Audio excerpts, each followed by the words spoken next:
nilagay ko na yung cabbage. So, minekos-mekos ko na yan. Tapos, lalagay ako ng yung tenga ng daga. Ayan, tsaka yung onion leaves. Ayan.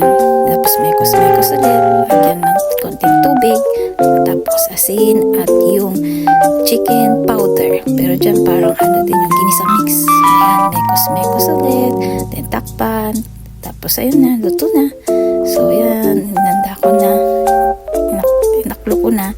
Tapos, yan na yung aking cabbage. Tapos, yan yung mga, pinainit ko na lang yung mga ulam namin kagabi yung iba. So, after ko magluto, yun nga, nilinisan ko na yung aking ginamit na ng mga kaldero para naman malinis naman.